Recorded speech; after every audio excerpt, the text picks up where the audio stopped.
12 फरवरी 2026 को मध्य प्रदेश के मुख्यमंत्री डॉक्टर मोहन यादव ने आज भोपाल स्थित विज्ञान भवन में आयोजित नेशनल रिसर्च मीट में सहभागिता करते हुए विभिन्न शोधपरक पुस्तकों का विधिवत विमोचन किया। इस अवसर पर उन्होंने कहा कि ज्ञान अनुसंधान और नवाचार की विकसित भारत के निर्माण की सशक्त आधारशिला है। मुख्यमंत्री डॉक्टर यादव ने अपने संबोधन में कहा कि प्रधानमंत्री श्री नरेंद्र मोदी के नेतृत्व में देश में अनुसंधान की नई संस्कृति विकसित हो रही है और मध्य प्रदेश भी इस दिशा में अग्रणी भूमिका निभा रहा है। उन्होंने कहा कि विश्वविद्यालयों और शोध संस्थानों को केवल डिग्री प्रदान करने वाले केंद्र नहीं बल्कि नवाचार और समाधान के केंद्र के रूप में विकसित किया जाना चाहिए। डॉक्टर यादव ने युवाओं और शोधार्थियों को प्रोत्साहित करते हुए कहा कि शोध कार्य समाज और राष्ट्र की आवश्यकताओं से जुड़ा होना चाहिए, जिससे कृषि, स्वास्थ्य, तकनीक और पर्यावरण जैसे क्षेत्रों में ठोस परिणाम सामने आए। उन्होंने इस बात पर जोर दिया कि नई शिक्षा नीति 2020 ने शोध और कौशल विकास को नई दिशा दी है, जिसका लाभ लाभार्थियों को मिल रहा है।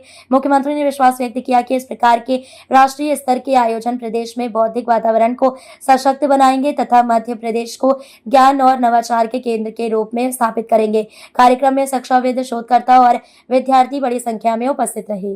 राष्ट्रीय शोधार्थी समागम के इस कार्यक्रम में मंच पर विराजमान परम पूज्य मिथिलेश नंदिनी शरण महाराज जी, आपको प्रणाम कर रहा हूं। हम सबके श्रद्धा के केंद्र, सुप्रसिद्ध विचारक, हमारे वरिष्ठ प्रचारक मान्यवर सुरेश जी भाई साहब, श्रीमान उच्च शिक्षा मंत्री मान्यवर इंदर सिंह परमार जी, प्रोफेसर मधुकर जी, मान्यवर अशोक पांडे जी, अध्यक्ष दत्तोपंत ठेंगड़ी शोध संस्थान। इस अवसर पर डॉक्टर मुकेश मिश्रा जी, डॉक्टर अनिल कोठारी जी, मंचस्थ सभी अतिथिगण और आप सब, हमारे लिए इतने अच्छे प्रकार से हम अपने इस पूरे सत्र को, कितने शोध है, बोध है, सच में आनंद आया है। मैं आप सब भाग्यशाली हैं। हमने सबने बहुत अच्छे से अलग अलग प्रकार से विषय की प्रस्तुतिकरण के साथ विषय की गहराई से जाकर के समझने बोझने का एहसास भी किया। लेकिन हमारी तो प्राचीन परंपरा शोध से एकल लाभ की कहीं है ही नहीं।